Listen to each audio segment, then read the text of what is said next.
in the Premier League, part of our 9 hours of coverage here on Matchday Live. Wins for Palace and West Ham significantly earlier on, and even more so for Arsenal. For the 8th time this season, they've beaten Liverpool by 3-2. Don't forget, of course, stay with us. All the reaction from the Emirates and Everton, Manchester United to come your way next, and the Monday Night Football tomorrow as well. Nottingham Forest against Arsenal. And remember, those 3 points for Arsenal take them back to the top of the Premier League. They are a point clear of Manchester City, who then come Spurs and Chelsea in the top 4. And a reminder that Liverpool stay down in 10th, and they are now 14 points off the top, and no team with that deficit after this amount of games have ever gone on to win the Premier League title. Is it not going back to the top of the table tonight that is most significant, perhaps at this stage of the season? But you've beaten Liverpool, because in recent memory they've dominated this fixture. How significant is that? It means a lot for us. We have been working hard, and I think we deserve the win. And yeah, I think we need to keep going, because the season is long, and we want to achieve good things this season. Bukayo, for you, what is beating Liverpool today? What does that give you more than the 3 points? Yeah, it does, because the last 2-3 years Liverpool have been a team we've struggled against, and to win today in front of our fans is special, and it shows how much we're progressing, and yeah, we just want to continue to put in performances like this, because we can achieve good things. And does it give you more belief? Yeah, definitely. It gives us more confidence, because they're a fantastic team and we have a lot of respect for them. So yeah. What was the key, do you think, today, Gabriel? I think the spirit. I think we are running for each other, and as I said other times, we are a family, and I think everyone is on their toes, and I think, as I said, I think we deserve the win. Was it a perfect start from you inside 2 minutes? Yeah, I think so. I go in a great pass to be. Yeah, as I said, we are so happy, and with the 3 points, and yeah, with the goal and assist, I'm happy as well. Martinelli scored after 58 seconds, but the big talking point is the awarding of that penalty for Saka's winner. Let's get straight to it, because I know Michael and Righty have strong views. Dermot Gallagher, the former Premier League referee, is with us. The big question here, I think, Dermot, is are you surprised in any way that Michael Oliver wasn't sent to the monitor to have a look at this incident? No, Steve, I'm not, because I think what would have happened when Michael's made his decision, the VAR and the referee will speak quickly, and I think Michael will have said to him, I'm convinced he hasn't got the ball. He's caught him across the bottom of the ankle, and in his view, it's a penalty. The VAR looks, you can see he doesn't get the ball. He does catch him across the ankle, so there's nothing to send him across and say it's a clear and obvious error for me. The pictures do reinforce what he would say to him. Derm, it's Michael. Are we getting to a stage then, if that's the case, where we're saying touch is enough? Because for penalty, I've always been brought up and told the rules just because you touch someone, it doesn't have to be a penalty. Well, if we're going down that route and saying, OK, does he get the ball? Well, we're basically saying, no, he doesn't get the ball. So if he's touched him, it's a that still doesn't qualify for a penalty, in my opinion. What's your thoughts there? Well, I don't think just because you touch somebody, it's going to be a foul. If you watch this game, it was a very physical game. It was a really, really entertaining game. There was a lot of physical contact. There was a lot of good hard tackling. So the referee's played his part in that. I think on this occasion, he's seen that, he's felt that Jesus has been caught by Thiago. As I say, he gave the penalty, the VAR looks at it, takes on board what Michael would say, and I think the combination of the two, it's not going to change his mind. I've got to say with that, Derm, at some stage you're going to have to look at that, because when I see that, as much as I'm delighted that my team's gone top of the league, I've got to look at that and say, I can't see where the foul is, because look at the contact. I don't feel there's enough contact for him to as a referee, knowing how the game is, for him to go down like he has for a start. He's not swung out at him and caught him on the move or anything. He's behind him, and it's minimum contact. At some stage, surely, Derm, the referees have got to see that and say, no, I'm sorry. But VAR are seeing this. Yeah, but they've got to look at that and say, no, he's not impeded, because look, Michael, he's standing up, he's fine. Standing up, yeah. They've got to look at these, because they have looked at it. Yeah, but it's for me, I don't see the foul, if I'm going to be totally honest. I don't see the foul. The whole point I don't get is that, as I mentioned before, you can't just say, has he got the ball? Because then you are just taking out all of that, you know. Yeah. You're Is it basically soft saying in order- touches yeah. can be a foul now. Well, Yeah. that's never been the rule. It's never been the rule that if you don't get the ball, if you don't touch the ball, then it's got to be a penalty if there's a touch. And that's why I just think, hang on a minute, if you're speaking to the VAR, is there sufficient touch? It should be. Is there a sufficient touch that either prevents him from shooting, to actually bring him down? But touch, you're in the box. You're in the box. People are gonna try to stop you from. It's just when you they're look at gonna it, try Mike, to block it. you look at- you're 7 yards out. You know when they show the magnified one, you know, it's I can't. But we'll never know. But had Michael Oliver been sent over, I reckon when- he would have kept it. look, I do reckon you? he would have kept Mike, it. look. Probably. Is that enough? Is that enough of a touch? It's not. He's not falling over there. Is that enough of a touch to give a pen? Derm, is it? Well, the only one that can answer that is Michael Oliver. You know, he's. Well, that's he's what I'm up saying, Derm. I'm tired of seeing you having to come up here and answer for them. When I want to know from Michael Oliver, how can you look at that and say, yeah, that's Would you a have pen? given that, Derm? I don't know.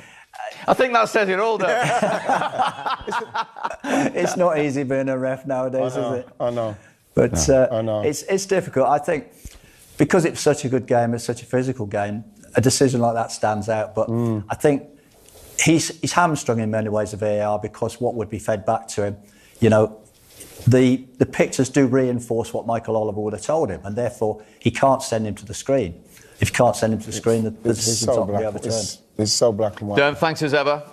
Honestly. Now, Righty, we should point out, Arsenal haven't had a Premier League penalty this season. Bukayo Saka took the ball off Martin Ødegaard. Yes. It's only his fourth career penalty. One of those was that penalty in the final against Italy. What about the character of this young man? I'm just so pleased for him. I'm delighted for him because we've got to remember, and Michael will know, to take the penalties at some stage, you've got to say to the manager, say to the players, say to the lads, I'm on the penalties. And, you know, for everything what he's been through, you know, for him to go and say that, it just shows the mark of the player and what he's about. He wants responsibility. You've got to remember, what happened in the Euros, if it goes the other way around, we're talking about a young guy scoring a winning penalty to win the Euros for England. That is the responsibility that they gave him, because that is what they think of him. So it doesn't surprise me that he's somebody that will say, I'll take the penalties. Because he's just, and look how he took it with aplomb. It was brilliantly taken. You can imagine that I don't think that this is a clear penalty. This is a very soft one. I think it would have been a situation where the ref should have another look at it. I was the only one who saw it in the first place in real time, and then just have a look at it. But Mr. England was obviously that serious that it's a penalty, and then we cannot change that anymore. Makes it a bit, because first half we had that situation when Diogo, when Gabriel, the handball. Yeah, the handball. So Mr. England thought there it's obviously nothing. I don't know why. So a couple of things went against us, but we are not blind. We see what that we could have done better in moments. But in general, it was a rather good away game. So against a good side, we caused them a lot of problems, and in the end we stand here with nothing in our hands.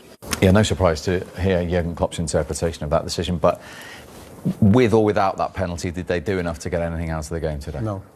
No, I thought Arsenal definitely deserved to win the game. But I did agree with Jurgen Klopp there. I thought he was quite calm in his observations, and I thought he made some valid points. But, you know, yes, there's been an iffy decision, let's say, that's possibly decided the game. But on balance, I don't think Jurgen Klopp's going away from London now thinking we deserved anything out of it. I thought Liverpool played reasonably well, contribute to a great Premier League game, but Arsenal were the better team.